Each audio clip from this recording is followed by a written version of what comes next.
The night everything cracked open didn't start with shouting. It started with silence, the kind of silence that sits heavy on your chest, like something in the room already knows what's about to happen.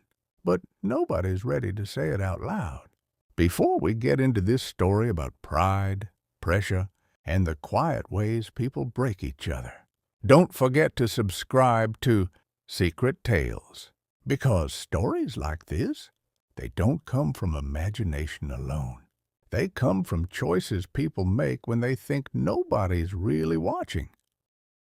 Darius Coleman had always been the quiet one at the table.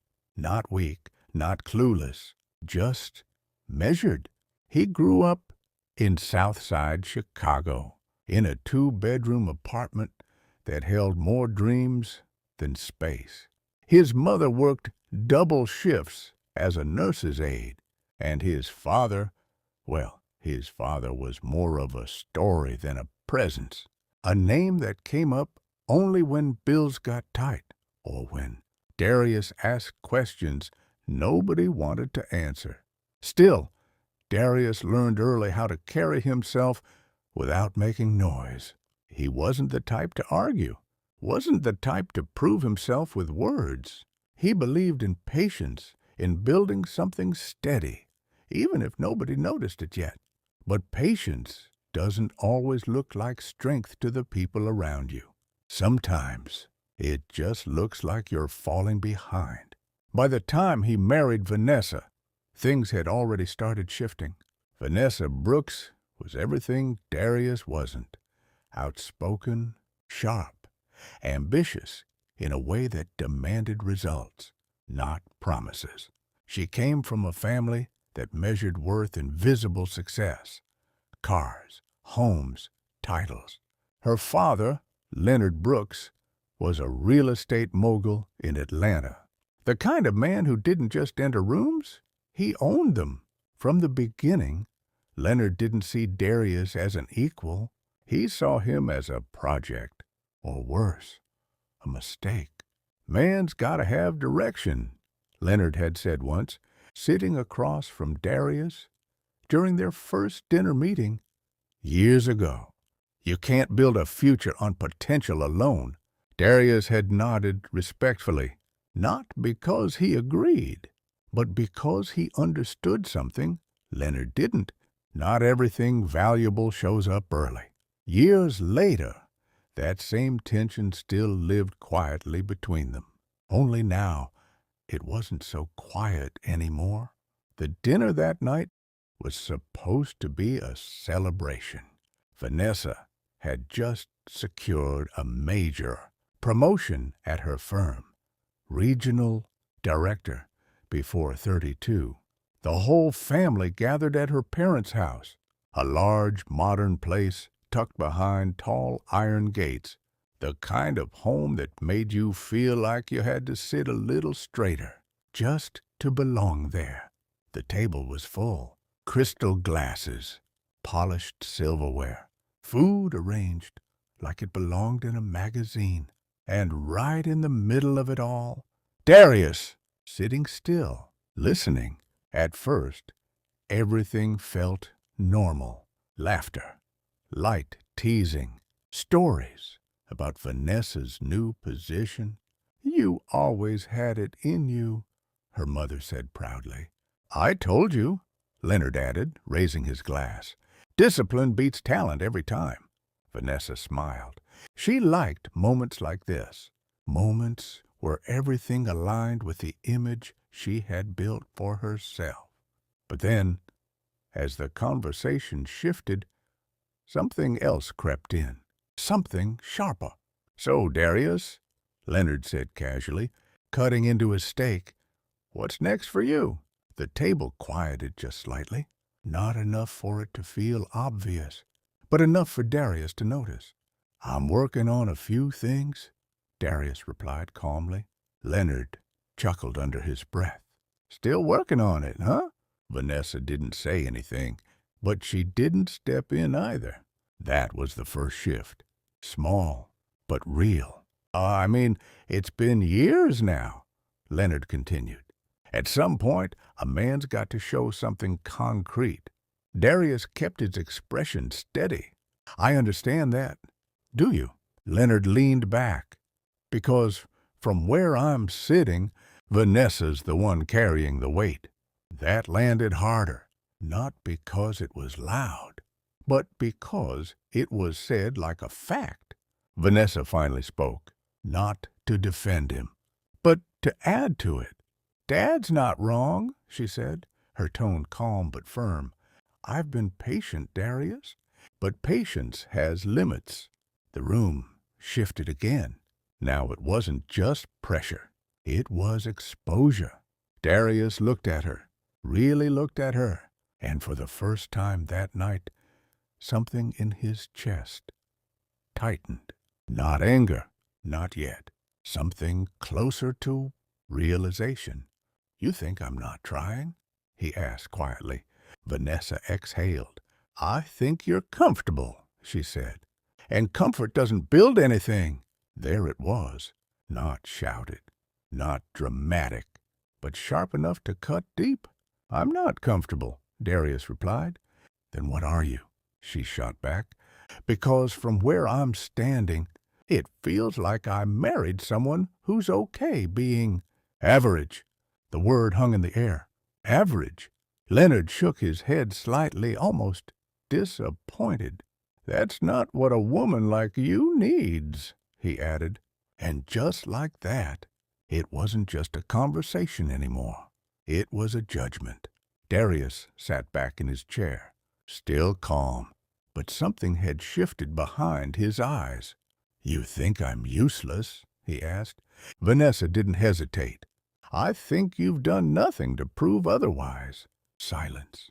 Heavy. Unavoidable. Across the table, her younger cousin shifted uncomfortably. Her mother looked down at her plate. But nobody stopped it. Nobody interrupted. Because in that moment, everyone was waiting to see what Darius would do. But Darius didn't explode, didn't raise his voice, didn't defend himself the way most people expected. Instead, he nodded slowly, as if something had just clicked into place. All right, he said quietly, and that was it. No argument, no scene, just 2 words. But those 2 words, they carried something nobody at that table understood yet. Because what Vanessa didn't know, what Leonard definitely didn't know, was that Darius had received a call 3 days earlier, a call he hadn't told anyone about, not even her. It came from a law firm in New York, one he had never heard of before. At first, he thought it was a mistake. Wrong number, wrong person. But then they said a name he hadn't heard in years. His father's. The same father everyone believed had disappeared. The same man Darius had grown up resenting, questioning, eventually forgetting. Mr. Coleman, the voice on the phone had said, calm and professional. We've been trying to reach you regarding an estate matter. Darius almost hung up until they said the number. It didn't sound real, didn't even make sense.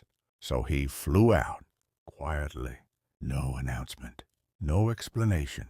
Just a one-day trip he told Vanessa was work-related.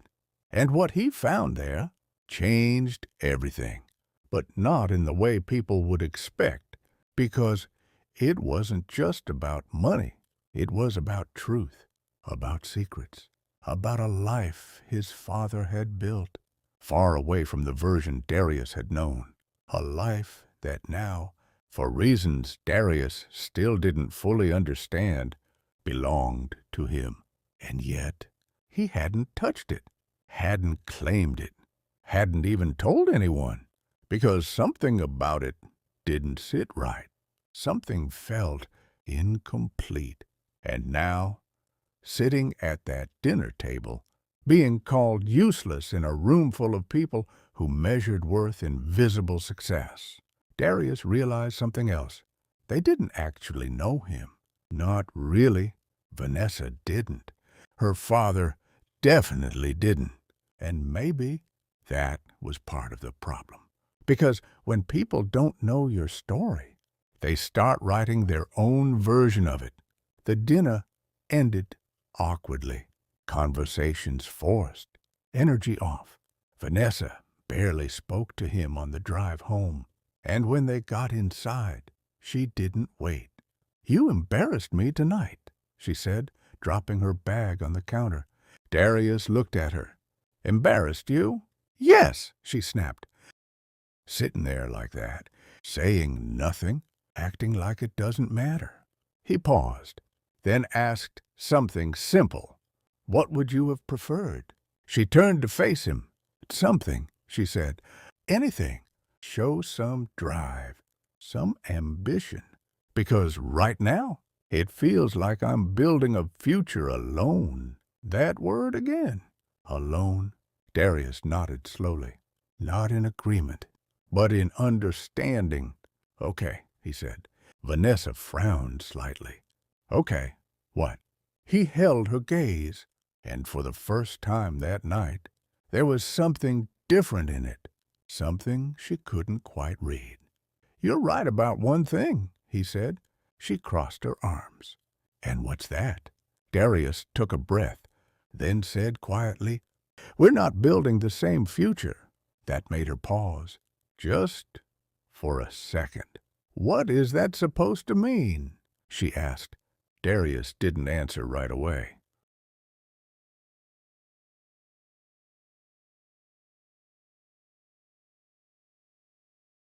Because the truth was bigger than a single sentence, bigger than an argument, and deeper than she was ready to hear. Instead, he turned slightly, reaching into his jacket pocket, pulled out an envelope. Plain, unmarked. Vanessa's eyes narrowed. "What's that?" Darius looked at it for a moment, then back at her. "That," he said slowly, "is the reason I didn't argue tonight." The room felt different again. Not tense this time, just uncertain. Vanessa stepped closer. "What are you talking about?" Darius didn't hand it to her. Not yet, because in his mind, he was still putting the pieces together, still deciding what this meant, what it would change, and more importantly, who it would reveal. "3 days ago," he began, "I got a call." Vanessa's expression shifted slightly, confusion now replacing frustration. "Call from who?" Darius held her gaze. "From a law firm." And just like that, everything started moving toward something neither of them could stop. But what Vanessa didn't realize was that the truth inside that envelope wasn't just about money. It was about why his father disappeared, why no one could find him, and why, after all these years, he chose now to reach back from the past. And the deeper Darius looked into it, the more one question kept coming back. Was this really an inheritance, or was it something else entirely? And just as he finally extended the envelope toward Vanessa, his phone rang. Unknown number. Again. Darius stared at it. Something about it felt wrong. Vanessa glanced between him and the phone. "Answer it," she said. But Darius didn't move right away, because deep down, he already knew this call wasn't going to make things clearer. It was going to make them worse. Darius let the phone ring twice more before answering, not out of fear, out of instinct, because something in him, something that had been quietly observing everything these past few days, told him this moment mattered more than it looked. He put the phone to his ear. "Hello?" For a second, there was nothing, just a faint line of static. Then a voice came through, calm, controlled, but not unfamiliar. "Mr. Coleman," the man said, "I was beginning to wonder if you'd ignore this call, too." Darius frowned slightly. Vanessa watched him closely now. her earlier frustration replaced by curiosity and a hint of unease. "Who is this?" Darius asked. A small pause. Then, "My name is Arthur Wells. I work closely with the firm that contacted you." Darius's eyes shifted slightly, not surprised, but alert. "I already spoke to someone from your office," he said carefully. "Yes," Arthur replied, "but they didn't tell you everything." That landed differently, not louder, just heavier. Vanessa stepped closer, lowering her voice. "Put it on speaker." Darius hesitated for half a second, then did. "Everything about what?" Darius asked. Arthur exhaled slowly. "The estate," he said. "It's not as simple as it appears." Of course it wasn't. Nothing about this had been simple from the start. "What are you saying?" Darius pressed. "I'm saying," Arthur continued, "that your father didn't just leave you wealth. He left you responsibility." Vanessa's eyebrows pulled together. "That doesn't even make sense," she said under her breath. But Darius didn't look at her. His focus was locked on the voice. "Responsibility for what?" he asked. Another pause. Longer this time. Like the man on the other end was choosing his words carefully. "For a network of businesses," Arthur said. "Properties, investments, partnerships." He continued, "some of which are not exactly stable right now." That shifted things. Darius leaned slightly against the counter. "Define not stable." Arthur didn't sugarcoat it. "Legal pressure, internal disputes. People who don't believe you should be the one in control." Vanessa let out a quiet scoff. "Wait, so you're saying he inherited problems?" Arthur responded immediately. "I'm saying he inherited power," he corrected. "And power always comes with problems." Silence filled the space again. But this time, it wasn't confusion. It was weight. Darius ran a hand over his face slowly. "So let me get this straight," he said. "A man I barely knew disappears for years, builds something massive, and now I'm supposed to step into it without context?" "Yes," Arthur said plainly. Vanessa shook her head. "This sounds insane." Arthur's tone shifted slightly, more direct now. "Ms. Brooks," he said, "what sounds insane is how much your husband has been underestimated." That caught her off guard. Darius glanced at her briefly, then back forward. "What aren't you telling me?" he asked. Because at this point, he already knew there was more. Arthur didn't dodge it. "Your father didn't disappear randomly," he said. Darius felt something tighten in his chest. "He left," Arthur continued, "because staying would have put you in danger. That changed everything." Vanessa straightened. "Danger from who?" Arthur ignored her question. Instead, he spoke directly to Darius. Everything he built quietly, carefully, away from attention. But toward the end, certain people started asking questions, watching, trying to get close. Darius's mind started connecting pieces he didn't even realize were there. "And instead of fighting them," Arthur said, "he stepped away completely, cut ties, disappeared." "To protect me," Darius said quietly. Yes, the word hung there, simple but heavy. Vanessa looked between them. "You're telling me all this and expecting us to just believe it?" Arthur didn't argue. "Believe it or not doesn't change the reality," he said. "What matters is what he does next." Darius exhaled slowly, because now this wasn't just about money or respect or proving anything to anyone. This was about stepping into a life that came with consequences. "What happens if I walk away?"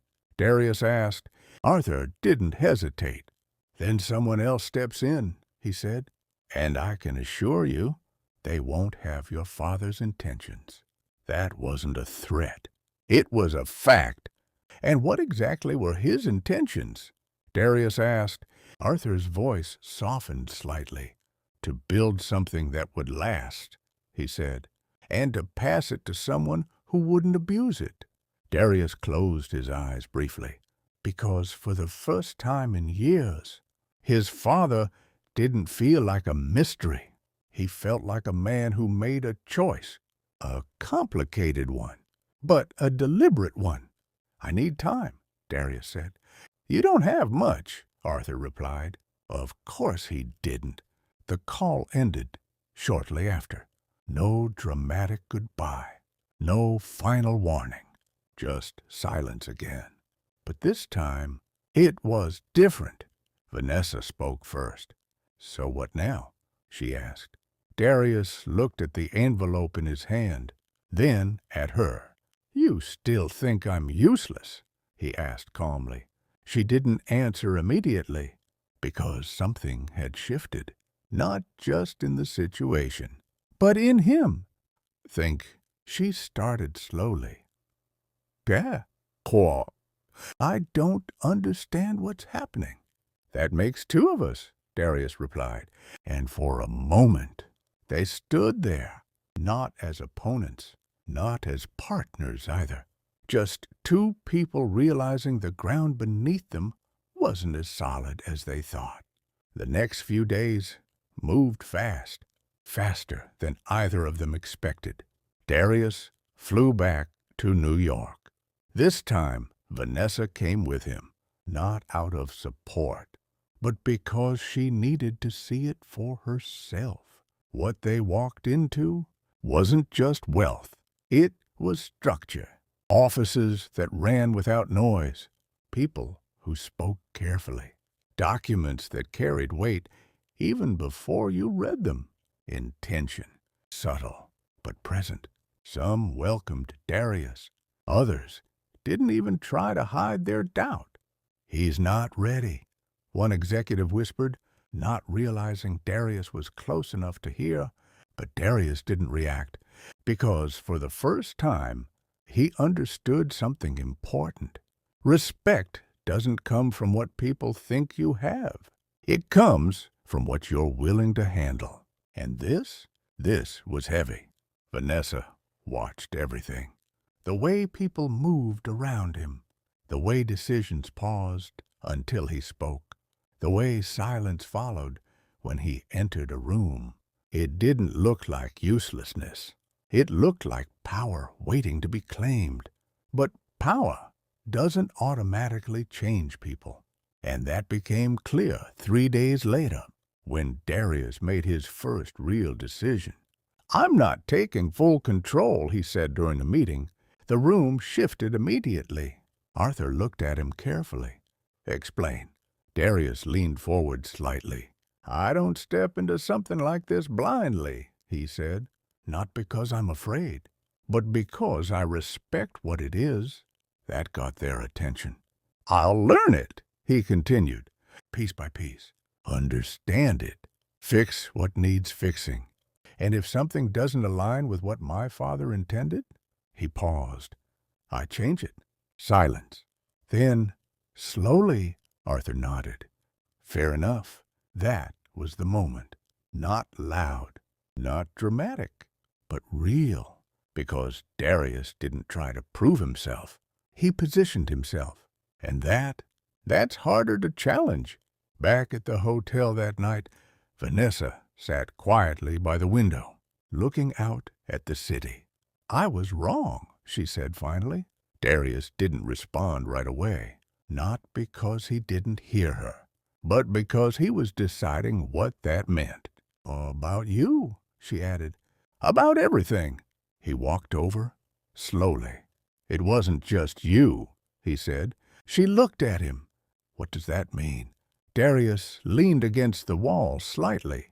It means I let people underestimate me, he said, because it was easier than explaining myself. Vanessa swallowed slightly. And now he met her gaze. Now I don't need to explain anything. That truth sat between them. Clear, uncomfortable, honest. Because this wasn't just about success or money or status. It was about identity, about knowing who you are, even when nobody else does. Vanessa looked down briefly. "Can we fix this?" she asked quietly. Darius didn't answer immediately, because the real question wasn't whether they could fix it. It was whether they understood what broke in the first place, and sometimes that's harder to rebuild than anything money can touch. He exhaled slowly. "We'll see," he said, not cold, not harsh, just real. And sometimes reality is the only thing that actually teaches people. Weeks later, things started stabilizing. Darius learned fast, listened more than he spoke, made decisions that surprised people, not because they were aggressive, but because they were intentional. And slowly, the whispers stopped, not because people were convinced, but because they were watching something unfold they didn't expect. Growth. As for Vanessa, she stayed, but differently, quieter, more observant, because respect, once broken, doesn't come back through words. It comes back through consistency, and that takes time. One evening, standing alone in his father's old office, Darius looked out over the city, all of it, the lights, the movement, the weight of everything he now carried. And for the first time, he didn't feel pressure, he felt clarity. Because the truth was simple. He was never useless. He was just unseen. And sometimes that's the most dangerous thing a person can be. Not because they lack value, but because when they finally step into it, nobody's prepared for what comes next. Darius adjusted his jacket slightly, took one last look at the city, and walked forward. Because now he wasn't waiting anymore. If this story made you see things differently, let me know. And don't forget to subscribe to Secret Tales.